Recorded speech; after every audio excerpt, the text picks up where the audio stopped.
Okay, so I'm back, and hopefully this will be the last video for today. I'm here to talk about the Cartafreccia card that is, I'm looking down because I have it right in front of me. That is from Trenitalia, and that is one of the main train lines in Italy. I mean, there's only two, Trenitalia or Italo. I think it's called Italo. Italo is a little more expensive, it's more private, and it's just It's not my vibe, but if you want to take Italo, you can take Italo. I'm going to do Trenitalia because they have more lines, more transportation, and more times that the trains run.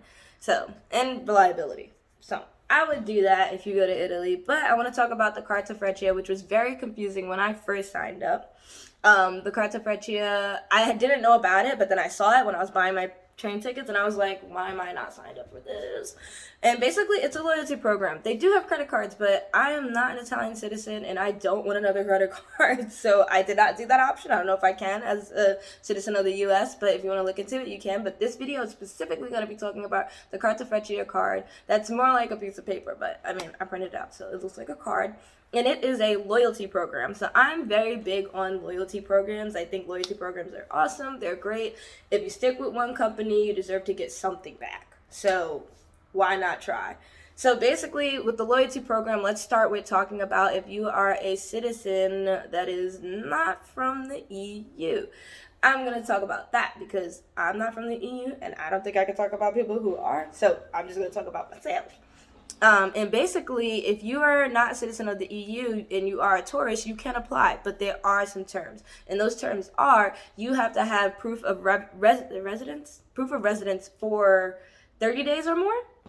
And lucky for me, I do. I wish I knew about this before. I don't know if it was a thing before when I was studying abroad, like in 2018, but it's okay.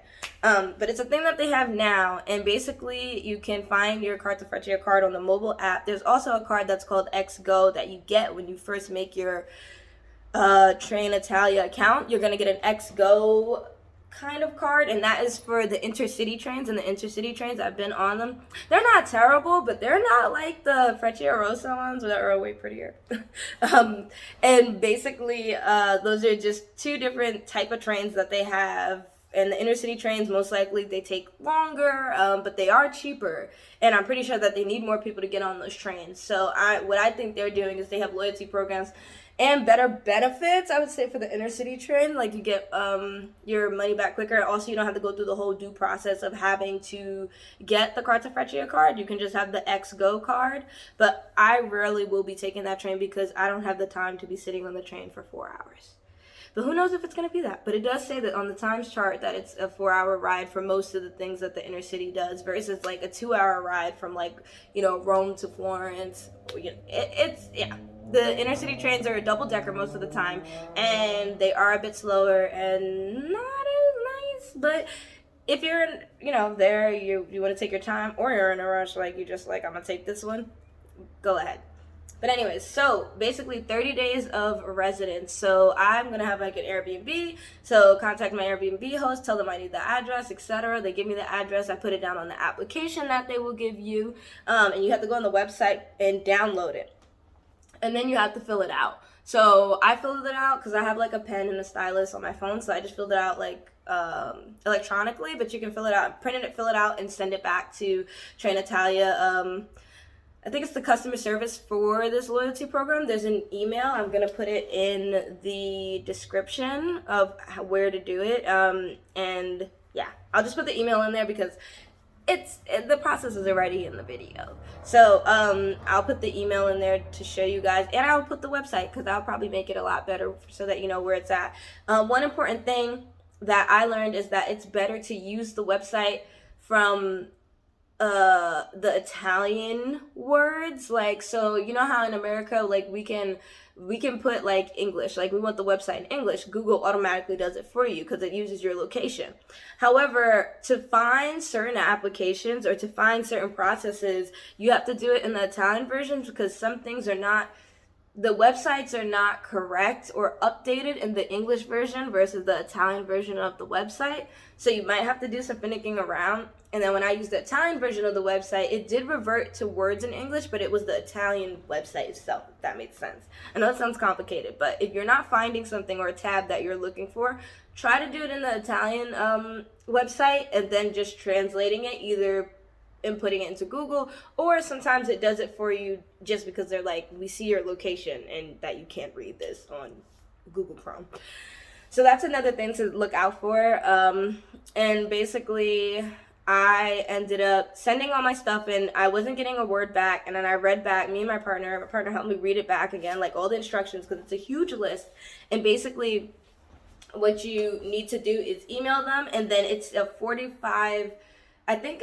to 45 day process of them like contacting you back and giving you your number and card. However, when you sign up for the Cartafreccia whole thing in your account, you do have a number to begin with, because it asks you if you want to sign up for the Cartafreccia, but it doesn't tell you you're qualified yet, but it still gives you a number. And I think that's because they want more people to have the loyalty program, just so that they have more people getting on their train. They have more people in their lounges. They have more people just using their company in general, and that helps a lot for them. And I understand that, and it helps a lot for me, because I would like points back and money back, because it helps me a lot when I'm on vacation.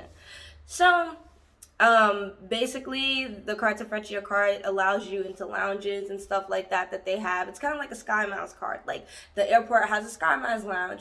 Cartafreccia, they have a little lounge in certain ones. I would say probably the most popular ones, the popular train spots would be Florence and Milan. What else?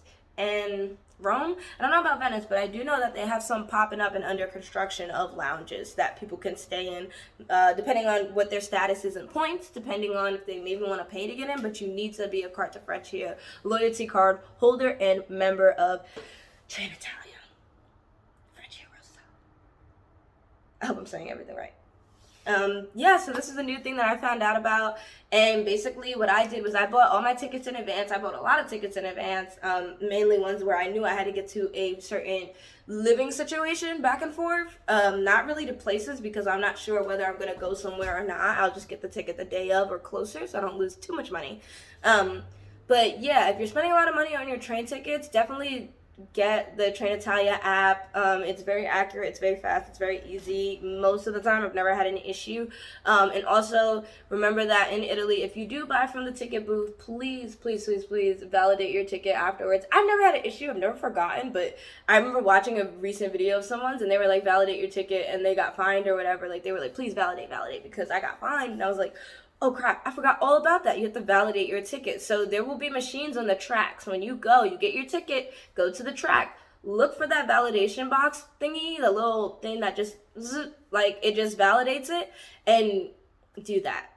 And then get on your train. If your ticket is not validated and you get on the train, the police can come, they can fine you. I don't think they'll take you to jail, but they can fine you. And that's just not a fun thing as a tourist and on a trip. I don't want to deal with that. So make sure you validate your ticket. However, to get around that, if you don't want to do the whole validate your ticket process, there is a contact list thing where instead of touching the machine and stuff, you can use your phone, download the app, and buy the tickets on your app. And when you buy the tickets on your app, they do not need to be validated through the machine at all. Buy your tickets on the app. It will save you a lot of money. I'm trying to figure out what's going on with my screen. Got it.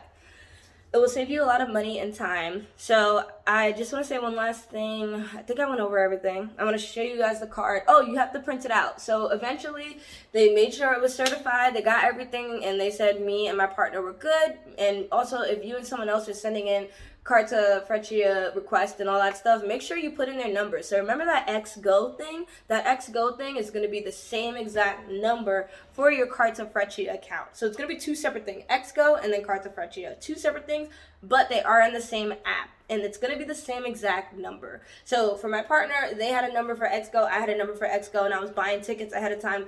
I didn't even have the Cartafreccia card. I was still buying it. I believe from what they said to me that I will get, because I did call, I called the station or whatever. They did say you will get your points or whatever, so I'm hoping so. I just think that you have to complete the trip before you get your points. It's kind of like Sky Miles. You must complete your trip, or else, like, If you didn't complete your trip, why are we giving you the points? I mean, I still would give someone the points because they paid for it, but you know what I'm saying? You have to complete the trip in order to get your points afterwards. And if you're spending a lot of money on train travel, which is what I do in Italy because it's more convenient, you want to get some money back. You want to get some points back. You want to just not worry too much about your ticket either. So I would say definitely virtual tickets are way better than the actual one at the station. But if it's your first time in Italy, try and go through that process of going to the actual checkout box for, the ticket thing. And definitely be careful. It's helpful when you have someone with you, or if you don't, put your bags in front of you so that no one takes your bag, because you're going to be looking at a screen and, you can't be looking behind you all the time, and someone could snatch your phone if you put it in your pocket, which you should not do. What else can someone do? Take your luggage and walk away. And then at that point in Europe, there's really nothing that they can do, unfortunately. It's very hard for people to be convicted of these crimes in Italy. And honestly, just be smarter. I don't even think there is a conviction or charge that you should put on someone because they took your stuff because you weren't thinking. Yeah, it sucks. I know it's happened to me before, my first time living in Spain, but I just got smarter from it and grew from it. And also I just try to think that that person doesn't have any money. That person doesn't have anything. They don't want to hurt me. I don't want to hurt them. And sometimes that's the way life is. So at least you can say like, hey, I got a new phone. You could say I got a new this. That person, maybe they can't afford that. That's how I try to think about it. I know it sucks because there's some things that we really love, but if there's some things that you really love, do not bring them. If it's jewelry, if it's a specific technology you have, don't bring it. Or always hide it. Always keep it close to you. Always keep it locked up. That's my advice on that. But let me show you the Cartafreccia card. So I have to cover it up. I made it myself, so don't make fun of me. But this one's mine. I made it. You can see it. Just covering my name and stuff. But yeah, I made it with tape. As you can see the back because I don't really care about that.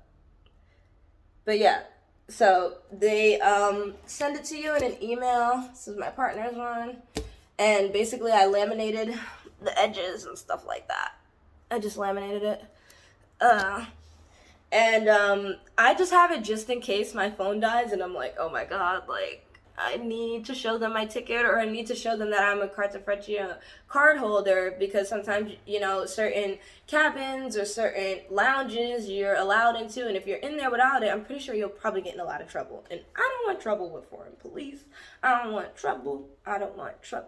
So I would say definitely look into a Cartafreccia card. And I really hope I'm pronouncing it right. I want to learn some Italian while I go, so hopefully not everyone speaks English to me. It happens a lot of times when I'm in Italy. Most of the times are just like, let's speed this up, speak English. I don't have time. And I'm like, I got it. I know. But I will try and learn something. But what I will say is, ciao.